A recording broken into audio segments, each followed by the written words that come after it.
Hello and welcome back to another episode. Today I want to quickly share with you a little something I came across on Saturday morning. You see, on Saturday I popped out fairly early in the morning to go and buy the necessaries to make breakfast in bed for my amazing wife, but also me as well, to share and to enjoy. And so I was out to buy sausage, bacon, egg, some lovely bread to make nice toast, maybe some black pudding, baked beans maybe, hash brown, tomatoes if needs be, that kind of stuff. And the only shop that was open at that time in the morning locally was a large supermarket, our largest local supermarket called Tesco, where they have various departments. And so once I'd done with the food shop, I couldn't resist looking at the films and games and the toys and the newsagent section as well. And it was when I was in the newsagents that I spotted a little book that I simply couldn't resist. I saw it and I just simply had to have it, and that was Night of the Living Deadpool and Return of the Living Deadpool. Two little story arcs, 4 issues each, I believe, in the comics, collected together in a lovely hardback edition, and actually quite a high quality edition as well. You probably notice that the letters there are in gloss, whereas the cover is in matte, and on the back there's again gloss and matte interplay on the print. This is a gorgeous book and part of an ongoing series of Deadpool related books that are being released through newsagents. But each copy is about £9.99, £10, and I just haven't got the sort of money to spend on this, or frankly the room to get them all. So I've been avoiding them, if I'm honest, very specifically and deliberately. But this one I couldn't resist, along with the first, because that was £1.99, and I think the second issue as well I bought as well, because that was an interesting story. But this one I simply had to have, and it's proven already. I've only read the first part of the first story arc, but it's already proven to be really quite interesting, quite intriguing, if you know anything about Marvel and also specifically zombies.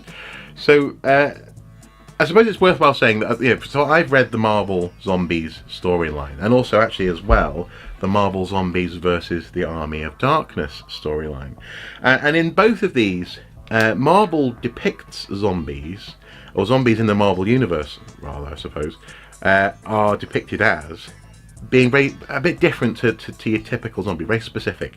They, especially the superheroes, they are basically fully conscious of what they're doing. They're aware of who they were and who they are and how they want to behave, but they also are overtaken by a massive ravenous hunger.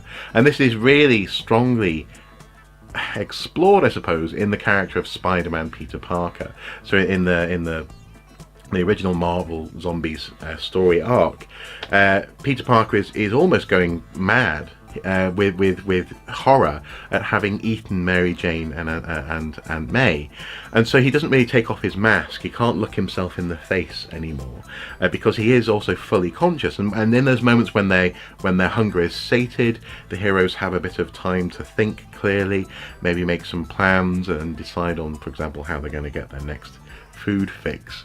And so it's an interesting take on zombies. These are zombies that are conscious, but also just utterly overcome with this, well, dare I say, cosmic hunger. A hunger that does rival, for example, even Galactus himself. And if you've read the story, then that's a very literal thing.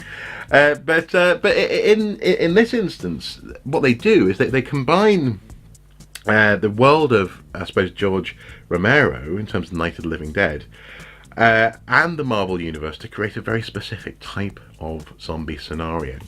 I very much appreciate that the artwork in this book is, for the most part, in black and white, with really only Deadpool as a flash of colour, and also obviously his speech bubbles as well, yellow and red. And so actually black and white with flashes of red, it's reminiscent of some of the starkest movies that I can remember. I mean, for example, Schindler's List is black and white with little, I think, a flash of a girl's red coat at one point in the film. So it creates quite a stark contrast. And actually, what's quite funny is that in typical Deadpool fashion, our hero, if you want to call him that, has woken up completely at random in this scenario. So he actually went into a chimichanga restaurant and ended up in a food coma for a couple of days, 4 days I think, and then woke up and there was a note on the door that basically said, "Dear Mr. Deadpool, you have been a loyal and reliable customer, although your tipping leaves something to be desired. We could not wake you from your slumber as we fled, but we have locked the doors. Hopefully that will keep you safe." Safe, he says. Safe from what? And at first he's very much enjoying being alone in the world. The world is dead. The world is empty. And there's even the iconic "The Dead Walk" newspaper that comes into the story. But it doesn't take long for our hero to start to join the dots. He remembers that maybe over the past few days he's been a bit oblivious to goings on around him. His memories are in colour, and he remembers, for example, dropping a thug off the roof who subsequently walked away. He remembers people on the subway being a bit more sickly, coughing all over the place. A man running out of an alleyway where a woman has bit him, screaming, "She bit me! She bit me!" and him going, "Kinky." Walking past quarantine zones, visiting the graveyard where people in the background are clearly recently arisen from the grave, very reminiscent, crucially, of Night of the Living Dead. "They're coming for you, Barbara." And in addition to people starting to panic on the streets, he goes to the chimichanga restaurant to start his binge and asks them to turn off the news, completely oblivious to what's going on around him. And then obviously wakes up in this Night of the Living Dead world, wakes up in that black and white moviescape from that first iconic Romero movie. But despite the setting and the classic colour scheme of Night of the Living Dead, these are not George Romero zombies. These are somewhere in between the zombies of Night of the Living Dead, Dawn of the Dead, Day of the Dead, that sort of shuffling, ghoulish type of creature, and the zombies as established in the Marvel Zombies run of stories. These zombies, crucially, are able to talk somewhat. He first encounters one on the street who's sort of, "What are you doing? Why?" And all he can say is, "Hey pal, I've been sleeping the sleep of the gluttonous." I should be asking the question, starting with, "Oh, shouldn't be here. God help me.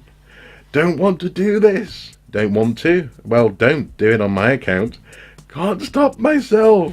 Oh, this is awful, please." "Are you serious? Please kill me," says the zombie. He subsequently does kill the zombie. But these zombies, therefore, actually, they're quite pathetic. They're whimpering, they're moaning. "Don't let me. So sorry. I'm happy with my place. Where am I? Someone should find my daughter before it's too late. Run!" They're all whimpering and moaning. And initially, Deadpool dives into this as though it's a computer game. He's loving it. He even goes so far as to say, "Hey, I play computer games. Whacking dead folks is supposed to be fun."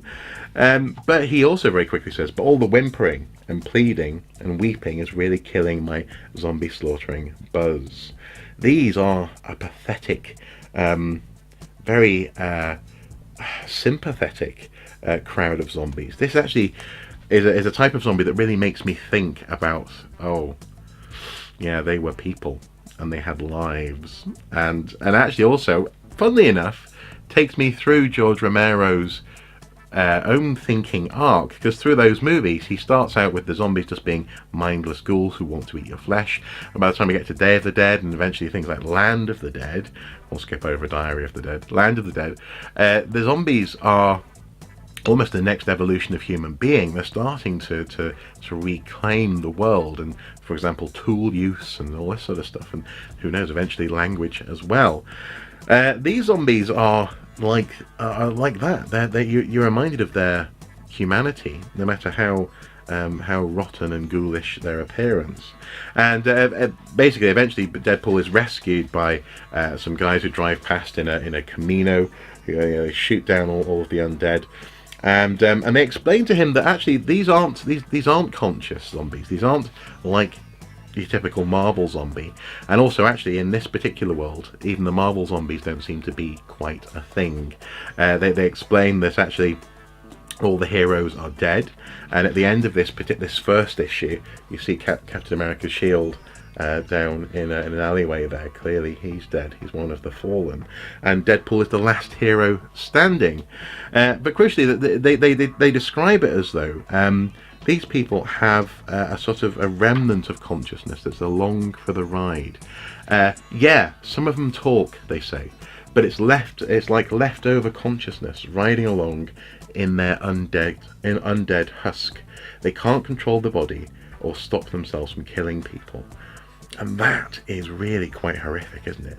Almost like the last moments or thoughts of the undead of just being replayed over and over again. The personality, the facade of that personality is stuck in freeze frame or rapid replay, while they are in the process of eating and killing people. I ate my cat, cries one of them, for example. I just want my life back. Kill me next, they say. Not fair, it's not fair, please help, so on and so forth. Don't deserve this, get me out of here. These are fascinating zombies, and therefore I simply had to share them with you today. I'm very intrigued as to where this story arc is going to go next, and I have taken a sneak peek at some of the artwork. There's a little sequence, a montage, if you will, where they're clearly paying homage to various other zombie movies and TV series. They go to a mall like Dawn of the Dead. They go to a farm at one point like The Walking Dead. There's a fairground that turns up, very much in the vein of Zombieland, for example, and a prison, again, The Walking Dead. So this is clearly a bit of a love letter to various types of zombie film and TV and other media. So I'm looking forward to seeing where this goes. But so far, it's just that particular take on zombies that's really sticking with me. A sympathetic, pathetic, deeply sad version of a zombie that Deadpool initially takes great pleasure in slicing his way through, but even the merc with the mouth can't quite bring himself to keep on going, because it's just so tragic, so unfortunate what he's facing. Very interesting stuff, and so I'm so glad that I picked this up. Night of the Living Deadpool, Return of the Living Deadpool. If you get a chance, so far I would recommend this, certainly. Also, incidentally as well, it's worthwhile saying that I've always, in these Marvel zombie stories, appreciated how they rework classic Marvel covers with a zombie sort of attitude to them. So that's a classic X-Men cover with, in this instance, appetizer, breakfast, fillet, sausage, dinner. All these other mutants have been eaten, but on the original cover, they've been killed by mutant hunters and Sentinels, for example. But also in the Marvel Zombies proper run, not the Marvel Zombies versus the Army of Darkness, they do that as well. So this is a classic Spider-Man cover, having been reworked with a zombie twist, and then throughout all of the Marvel Zombies stories, all of the story arc, they really take time to think about how they can rework some of this classic Marvel imagery to have that zombie twist to it, have a bit of fun. It's like Easter eggs, but also clearly these artists are just loving the opportunity to go to town on glorifying Marvel characters. It's great stuff. So yeah, even if you don't necessarily want to dive into the Deadpool story arc, Marvel Zombies is well worth a read as well. So there you go. Saturday morning, this fell into my lap, and I'm deeply intrigued by it. Hopefully this has been interesting for you, and as ever guys, until next time, do take care. Bye bye.